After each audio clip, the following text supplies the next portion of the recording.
Deirdre Shorty, peptide enthusiast. In this episode of Exploration Science, Professors James Nowick and Nick Truex take a trip down memory lane, reflecting on their time working together in the lab.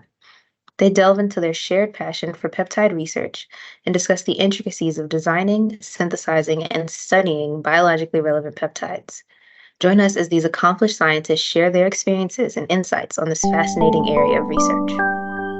So again, thank you both for joining me today. I'm very excited for this talk. I've been looking forward to it specifically because, me and peptides get along very well. And so I know I've been emailing you, but I haven't actually given you like an introduction to myself. Mm-hmm. So of course, as you know, I'm Deirdre, and I'm currently working at CEM as a scientific communications associate. But prior to that, I was at the University of California, Davis, where I got my PhD working under Professor Kit Lamb.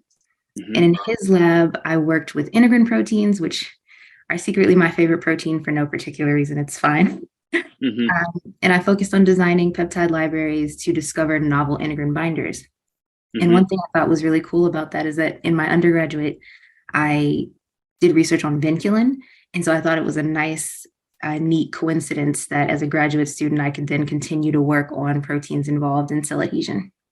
And so if you guys would not mind, could you please give me a brief introduction to yourselves and then maybe an overview of your research? I can go first. My background is I did undergraduate research at Purdue University doing organometallic synthesis and methodology for Professor Negishi, and doing palladium catalyzed cross-coupling reactions. And then for graduate school, I went to UC Irvine and got my PhD with James Nowick here, learning about the supramolecular assemblies of peptides derived from A beta, and spent a lot of time synthesizing peptides, designing them, and doing NMR studies of them.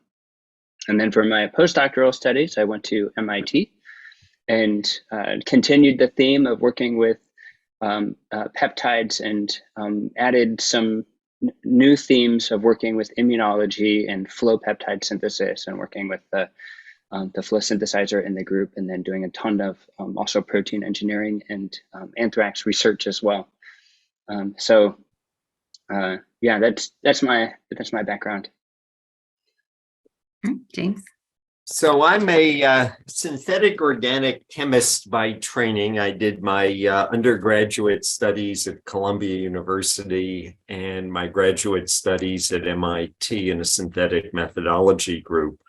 But my passion has always been sort of how molecules fit together and the shapes and interactions of molecules. I did postdoctoral research in supramolecular chemistry with Julius Riebeck, who had just moved to MIT from Pittsburgh at the time.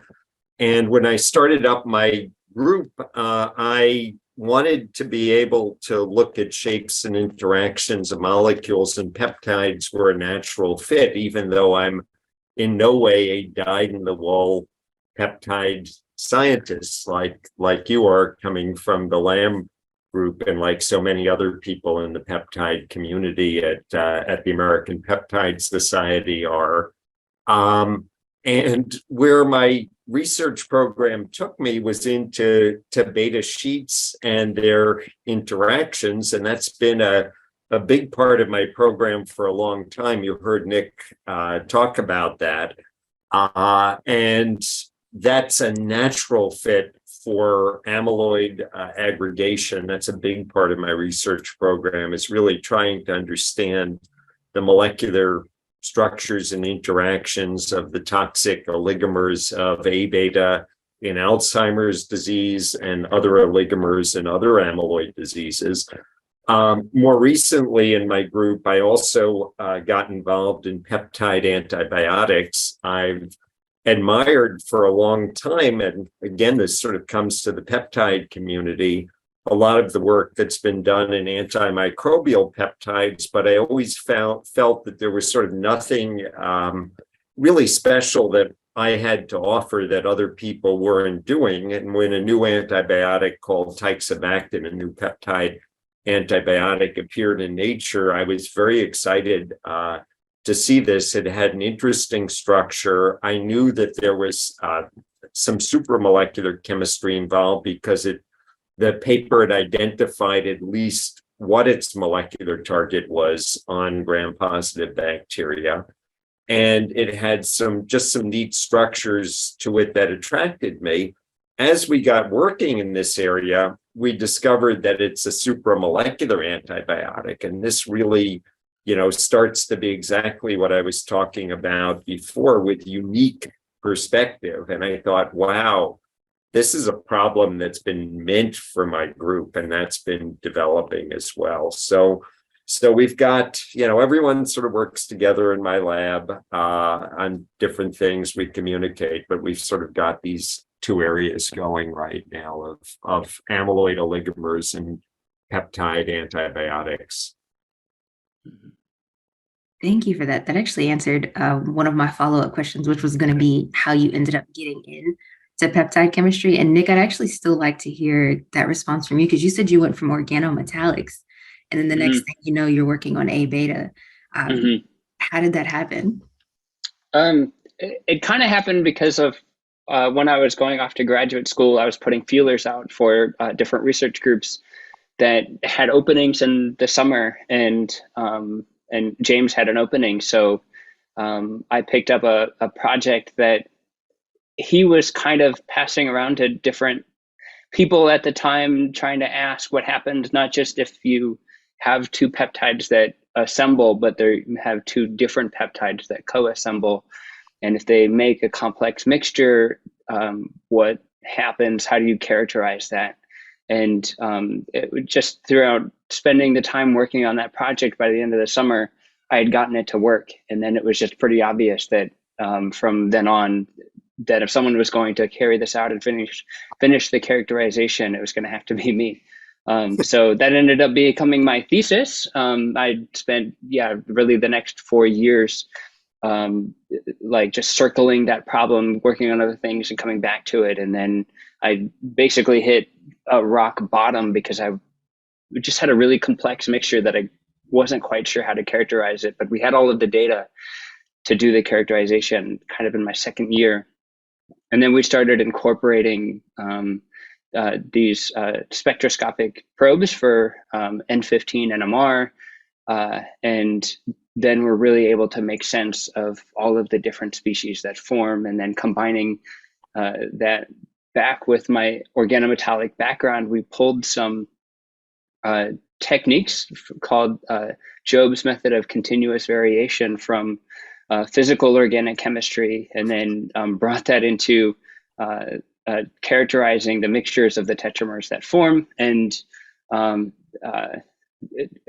we were able to basically do a textbook job plot with these peptides that co-assemble. And then from there, we were able to publish it in two papers in JACS back to back. On one where we were able to introduce the peptides and how we designed them in the spectroscopic probes, and then after that, the characterization of the co-assembly of the peptides upon mixing. So that was kind of how I got into it. It was just combining.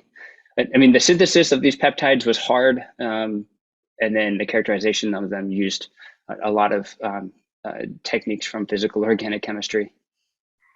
Yeah, I'm having flashback to my graduate level physical organic synthesis class now. Okay, go ahead, James. I'd love to amplify on a couple of points, unless you have a tremendously strong agenda that you want to get to. So absolutely. A couple of things. And coming back to Nick saying how so many people you've interviewed have been such, famous people in the peptide community, I guess I'd argue that Nick is going to be one of those people. So this may be Nick's first podcast, as a period, maybe, or at least as an assistant professor. But my guess is people are going to be seeing the name Nick Truex for a very long and storied career. Thank you, James. to this point on the back-to-back JAX papers. So I remember when Nick, finally is in the process of putting this story together and really thinking about this. It's a complex story. He's done a prodigious amount of work characterizing the self-interactions of the molecules and then the mixed interactions. And he comes to me and says, I want to publish this as 2 back-to-back JAX papers. That's ambitious. That's seriously ambitious.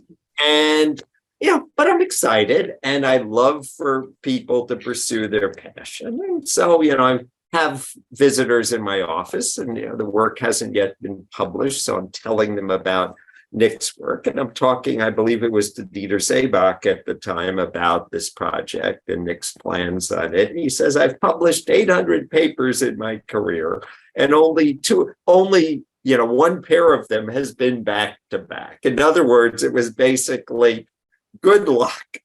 Now, memory tends to play tricks with the truth, and I can go back and look at the review and revisions, but my recollection on this was that these papers were, I would say, sailed into JAX, that Nick did such an incredible job, both in the original research and scholarship and in telling the story. I always talk about vision and voice. And I would argue that Nick hit the mark so well in his vision and his voice on this, that it really made this complementary story. And I haven't seen many papers like this that fit together in this fashion. So again, one of the future luminaries of the peptide community here.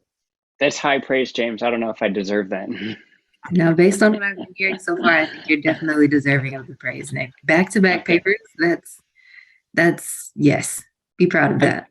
Thank you. I think it just kind of every step of the way for this project, what I was trying to do was just the most obvious next thing and putting kind of everything on the line to make it happen. And whether or not I was spending 24/7 in the NMR room or 24/7 in the synthesis room, I was just trying to get it done. And then it just kind of clicked that these papers belong together. And I guess the goal wasn't really to get 2 JAX papers out of one. It was just really simply that the best way for them to be received by the peptide community in the world was for them to be together. So we pulled everything apart side by side, wrote these papers side by side, and then read them paragraph by paragraph, one paper to the other paper, and just trying to make them fit as well as possible. That next obvious step is not always obvious to everyone, and so being able to discern that is in itself a skill and a talent. Well, thank you. Thank you. So I'd like to also bounce back to a couple of points that got raised. So one of them, in terms of getting started on research, my interests have really often been very fundamental. And so when I started my lab, we sort of had 2 projects that we launched.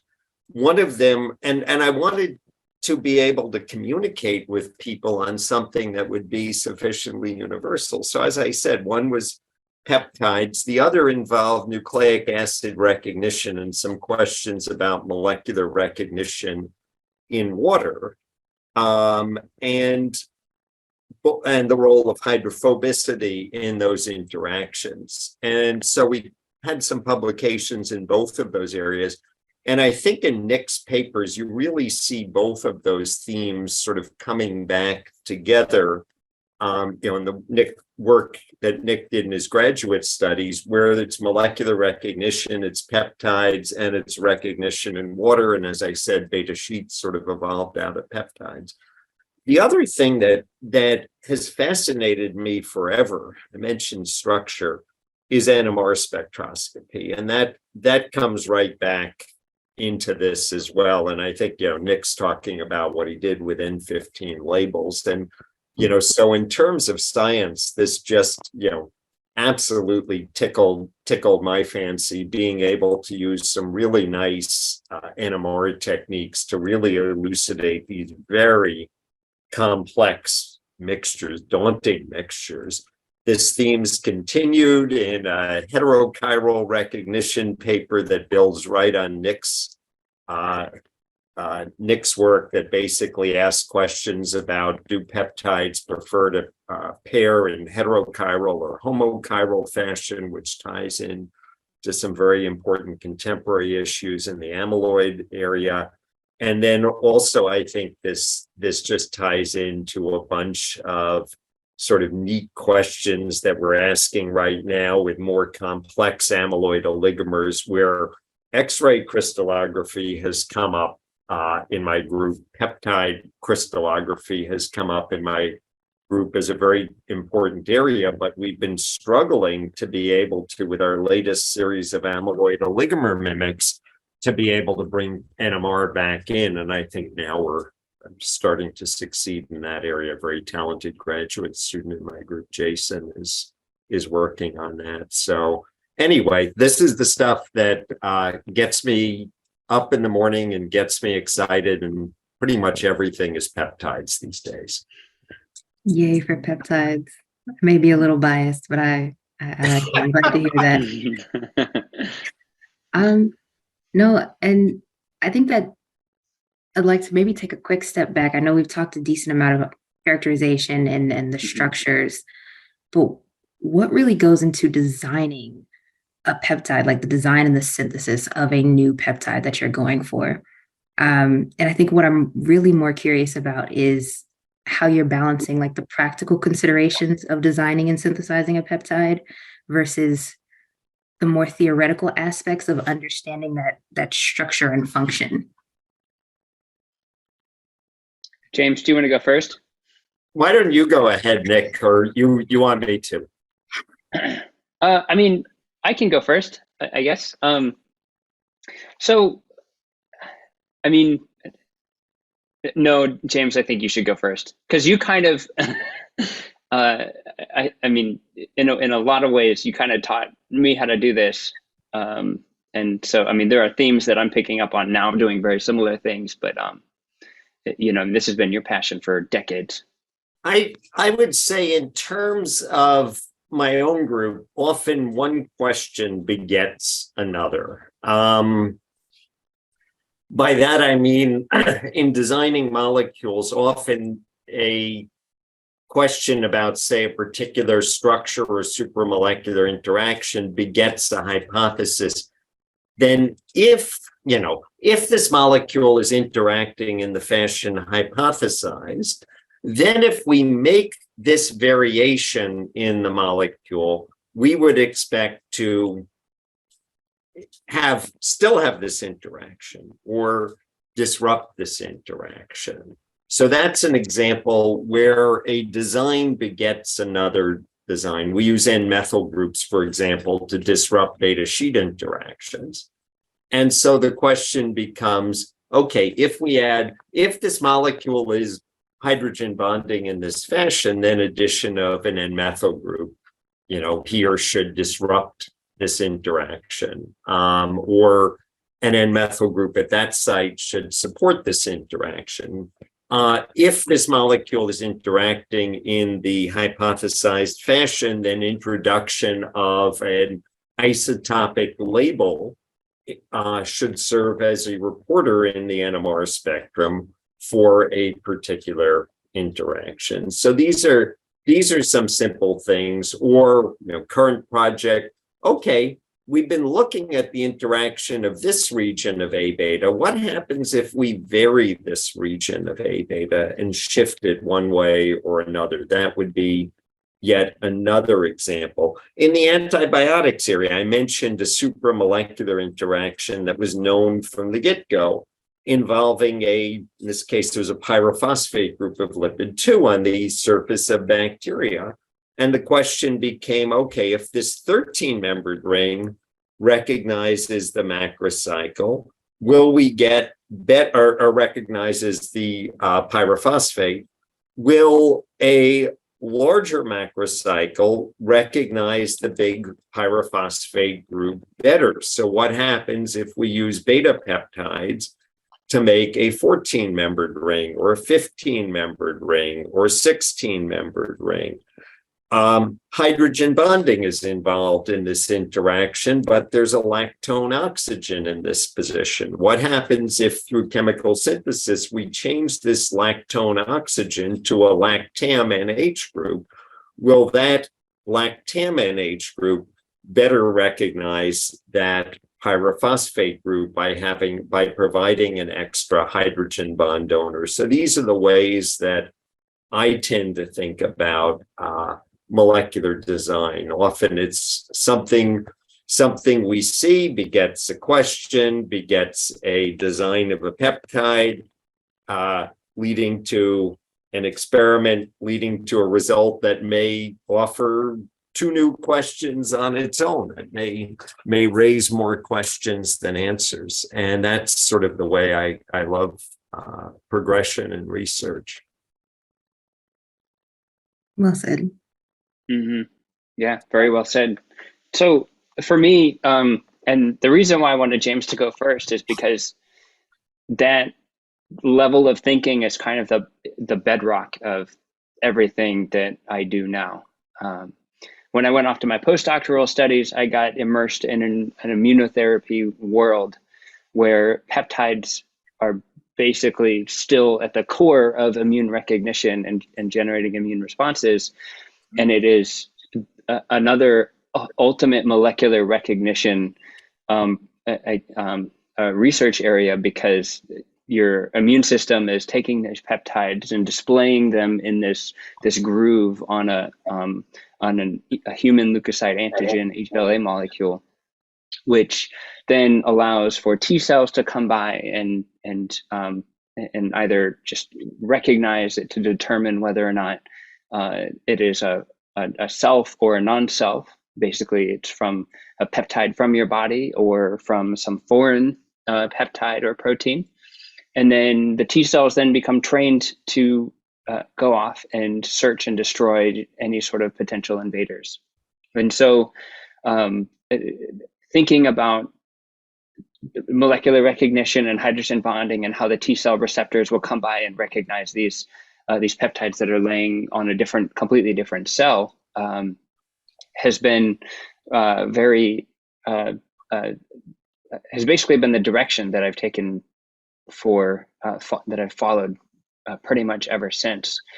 For the design of these peptides, though, there's always conventionally people will use for cancer.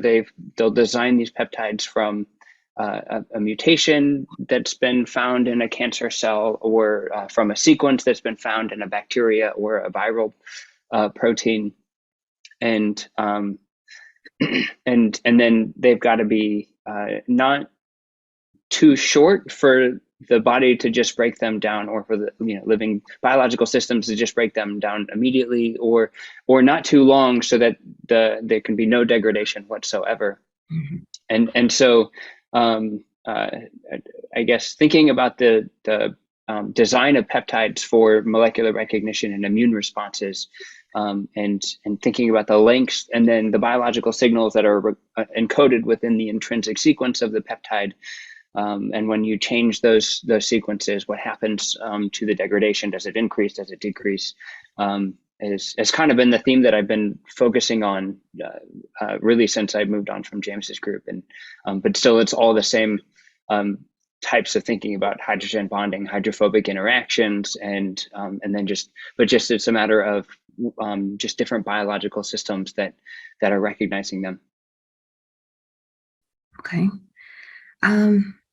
Still a little focused on design. How often would you say that computational modeling kind of informs your decisions? And towards kind of what I'm getting at is, very recently people are talking about all of the machine learning programs that are kind of solving a lot of protein structure. And so how has that really impacted how you're going about designing your peptides in the future? James? All right. Well, for the work that we do, since a lot of it is highly focused and is, less based on, say, overall on full-length proteins, we are not using specific machine learning techniques. We're not trying to design, say, de novo folds in the way the Baker group does, although I guess you'd argue that many of those molecules are proteins, although some are peptides. What I use molecular modeling for is, relatively simple modeling to help guide molecular design, ask questions about, is something possible, rule out poorly designed hypotheses in the sense where there's an obvious problem in the hypothesis that may not become apparent simply from sketching out the molecule with pencil and paper. And then to guide the interpretation of data, NMR is a perfect example. In NMR, the question might be, are these two groups sufficiently proximal to expect a signal, an NOE signal, in response to a particular mutation, or do we expect to observe it? And conversely, do we not expect to observe it in some other structure? In the case of our amyloid oligomers, specifically, that question may be, can this oligomer accommodate a particular mutation? Will this mutation stabilize or destabilize the oligomer structure? So those are the questions that we tend to use. I think they're much more basic than maybe some of the questions that are getting asked now in terms of completely designing new folds. So for what you're doing now in your current work, Nick, I'd imagine you're using things in a more sophisticated fashion. I am not, but I'm working with people that do machine learning, and so I guess the work that James does for modeling is very powerful when you're just trying to do simple, not simple, but fundamentally important comparisons of how different proteins and peptides are interacting, and then if you want to, just make a simple mutation and understand what's happening. There's really no better way to do that type of fundamental research than the simple basic molecular modeling that he does in his group. And kind of beyond that, I haven't added new layers of computational work onto my current research, but I've collaborated with some machine learning groups, and basically they have helped me test a little bit more, I guess, systems level hypotheses, where they're able to look at sequences within the entire proteome, and then we're able to do machine learning to see what, I guess, what biological properties the machine learning models are able to pick up on, and so then we're able to design experiments around them, and then test them experimentally. So, this comes into, vaccine peptide design of understanding how machine learning using machine learning to understand how the proteome is designed and see if we can harness those types of sequences throughout biology to design vaccines and I guess it just improve the immunogenicity of the peptides. Absolutely. I am rather passionate about learning how people use machine learning and just computational chemistry in general to, just kind of speed up their research. There's so many tools out there to make use of, and I love hearing about people using those tools to benefit all of us. Okay, so another thing I'm wondering about, and this seems something that would feel basic. When I was a graduate student, if you asked me what the most challenging aspect of working with peptides was, my first thought would have been, making them stable enough to just in general exist inside of the body. And I thought that might be the general response from everyone, but I've actually heard different responses as I start talking to people in the peptide community. So I am curious, what have been the most challenging aspects of working with peptides, and how have you overcome those challenges? I can start out with this one You got this. because I mean, synthesis of peptides can still be hard. But one of the reasons is because the most important solvent that you need to synthesize the peptide is also one of the least stable solvents that you can work with, and that is DMF, right? It's phenomenal for working, but it hydrolyzes, and it could be basically you've got a large shipment of your DMF in, and then you put everything away because you've got to go through orals, and then you come back and your DMF is all hydrolyzed, and then, but you're just like, it's from the same shipment. What? And my synthesis worked before, and just so many things are going on that you don't really realize that your DMF is no longer good. And so I have seen again and again be a major setback for peptide labs. But then, once you address working with good DMF, getting high yields of your peptide and also doing rapid peptide synthesis is something that comes up as a major limitation. So I worked with groups during my postdoc that were doing personalized peptides for personalized medicine. Mm-hmm. And they had issues with being able to make 30 peptides for an individual patient and getting them in high enough quantities to be able to administer them to the patient in combination with vaccine immunogens. And so they would farm this work out to vendors to synthesize the peptides, and it would take 6 months. And if you're a cancer patient and you need a cancer vaccine, 6 months is a very long time to wait. And so this really affected the landscape of how they could do, of who they could select for a cancer vaccine, and what stage they were at in their disease, and whether or not they were even qualified for the disease or qualified for the vaccine. So just the ability to get 30 peptides on demand was everything to them. Yeah, I mean, during my postdoc, we worked with flow synthesis of peptides, which greatly accelerated things. But then there's still the major limitation of purification. If your peptide's not soluble, what do you do? Or just the yield of your purification can go way down. And just the amount of solvent that you go through can be wasteful. And so it's just I guess overall the amount of material that you need for the synthesis and the purification, and then the amount that you get out from it can be a limitation, because you can easily come up with hypotheses to test with a peptide, but it can be so frustrating just to get the ultimate peptide in order to test that hypothesis. So yeah, synthesis and purification, and starting with the quality of the DMF is a big one, I think.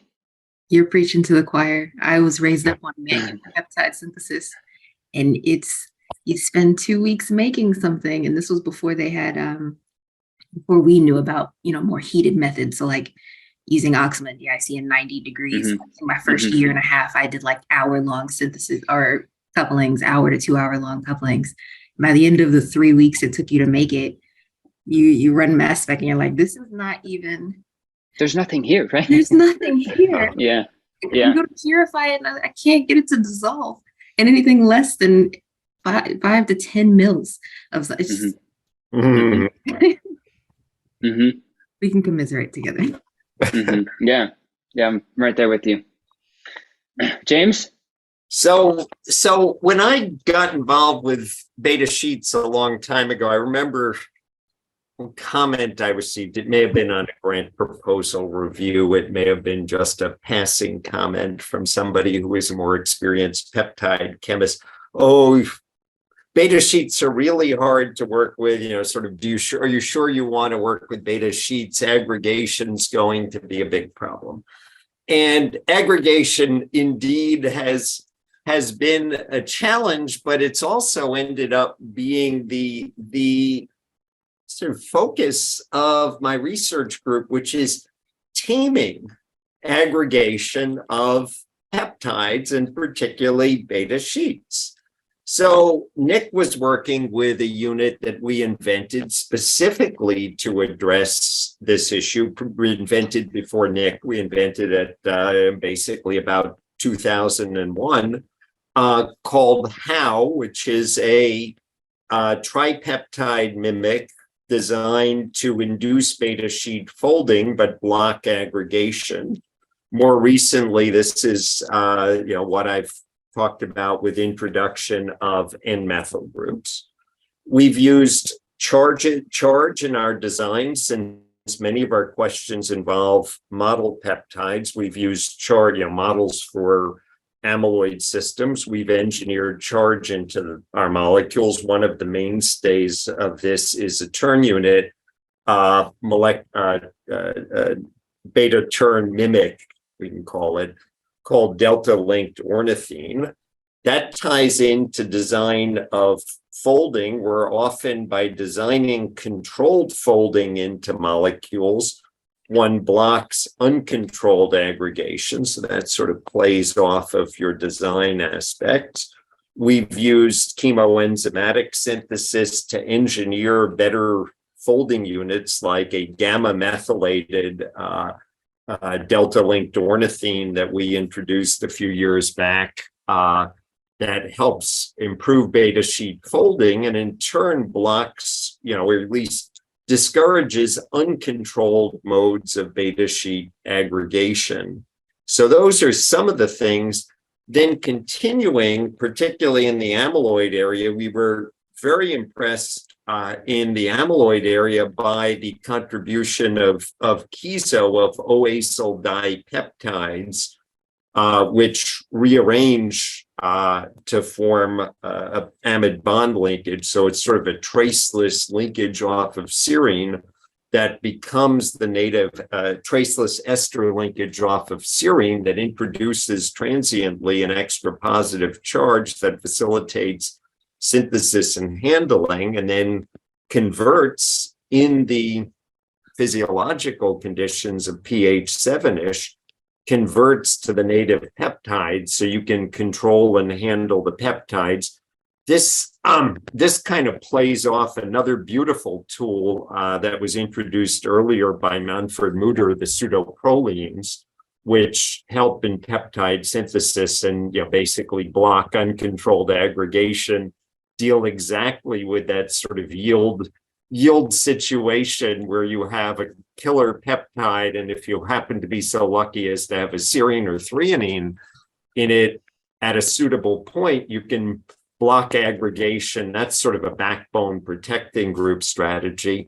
That in turn cross-fertilized this antibiotic project that I talked about, where supramolecular assembly and aggregation were key to it, where the Kieso approach got applied by a wonderful graduate student of mine, Chelsea Jones, to create prodrugs of this aggregation-prone antibiotic, tixobactin. And these days, this is something we routinely use. It's also a new class of antibiotics we've created called isobactins that I think have some really promising future to them. So anyway, yes, I would agree, synthesis, but more broadly, the problem of usually synthesis ties in to specifically peptide aggregation on the solid state, where, as you point out, heating can be very valuable. And as also pointed out, you can get to the end of a synthesis and find you have no peptide. So yeah, aggregation to me is central. Mm-hmm.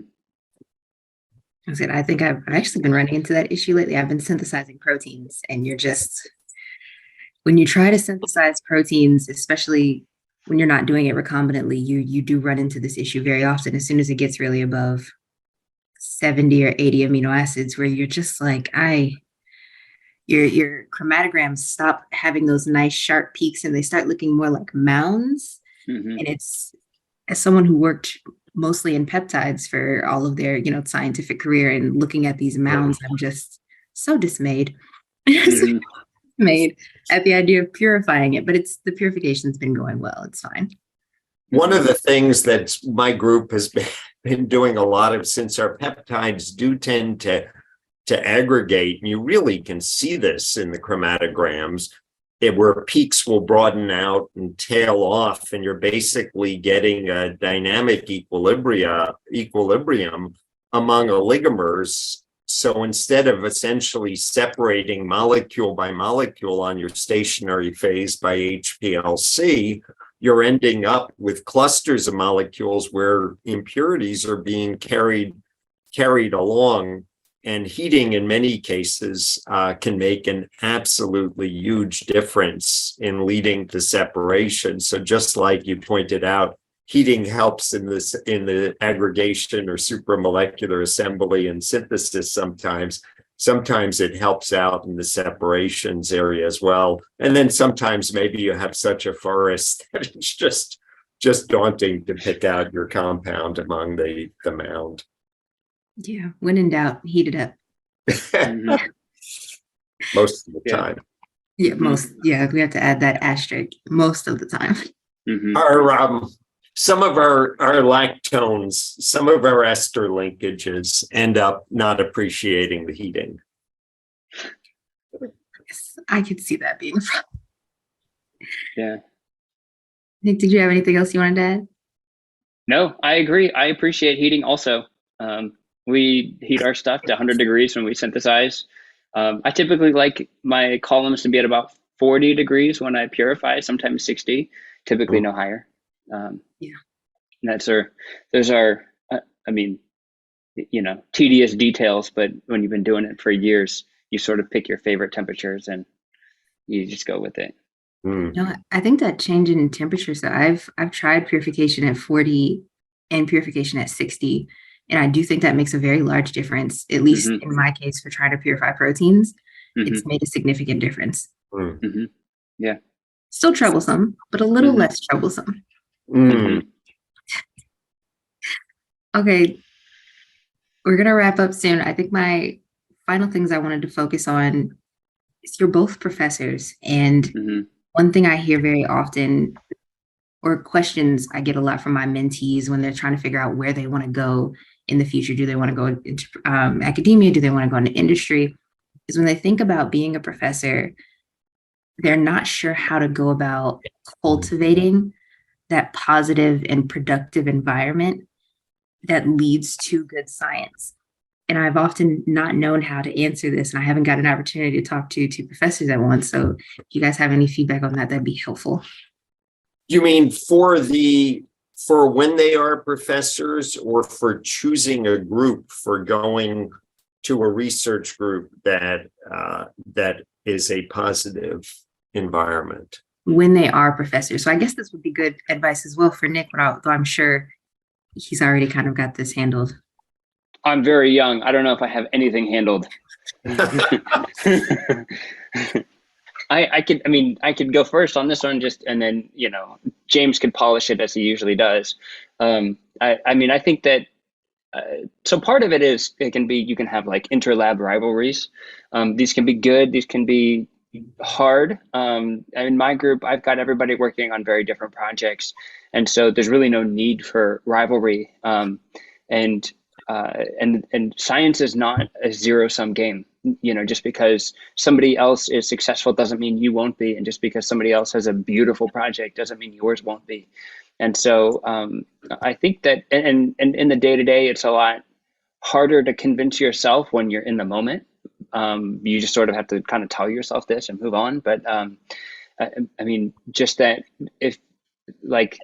if you're putting that mental effort towards focusing on taking your project to the next level, or, whoever you're mentoring, helping them to be more successful, then that's how you can channel that energy to in a positive way, I think. And I think in my group, we've got a pretty positive environment, but also it is a bit tense because we're like building a lab while also trying to like keep everybody on track for their first year requirements and so on, right? So it's a matter of just telling people like, okay, we've got things are just going to take time, and we're going to have to be a little bit more patient, and then we're going to have to work hard to catch up with our peers that didn't have to build a lab at the same time, but it's kind of what we signed up for, and it's part of the process, and they'll be really proud of things once everything is said and done. And I think I think it's been going very well so far, but also lab environments change every year. And they with a single person that joins, the whole thing can change. Mm-hmm. And so these things, they ebb and they flow, and just it can be they can burn people out. I have felt burnt out frequently, not based off of research, but just based off of group dynamic things. But they just kind of keeping my mind on the main goal of doing good science has kind of kept me going. And then sort of the possibility of being able to mentor people in the future has kind of kept me going. That's kind of how I got here. And I kind of hope to lead my lab in the same way. Yes. And congratulations on establishing a lab and getting students involved in all of that. We used to say in grad school that there's it takes a special kind of student to go into a brand new lab. And it's usually meant as a compliment, because it's like the person who goes in and says, there's nothing there, but they see the potential and they want to work with you to make not just, your dreams, but also their dreams come true. And it takes that really heavy investment. And so it's really great that you found those students and that you guys are working towards that. Thank you. So I'm incredibly grateful to my group members, to the graduate students, undergraduates, and other scientists in my lab who really provide all the interesting science that I get to see and write about in papers with them and talk about in talks and here as well. I owe it to them to, at least from the point of view of being a mentor, providing an environment to them that allows them to grow and develop as young scientists. I was very fortunate to have this myself in my undergraduate labs that I was involved in my graduate lab, and in my postdoctoral lab. It behooves me to pay it forward. I've got a fantastic job, career here, and that's the product of the labs I came up in and the people who've been in my own lab, and it's something that I really want to make sure I give to the next generation. So, and I love seeing their stories and their development. This is the untold part. The papers tell the science, the papers tell the progression of ideas, but the papers don't tell the path that each individual took, in coming into the lab and emerging to the next stage in their career. So that's something that's sort of an untold story. Thank you. That was well said. And thank you both for answering all of my questions and talking with me. Thank you for tuning in to this episode of Exploration Science. For additional details on the topic, please see the description box for links to articles and other resources. If you enjoyed the interview, please like, share, and subscribe. As always, we welcome your feedback and suggestions, which you can leave in the comments section. Thanks again for tuning in.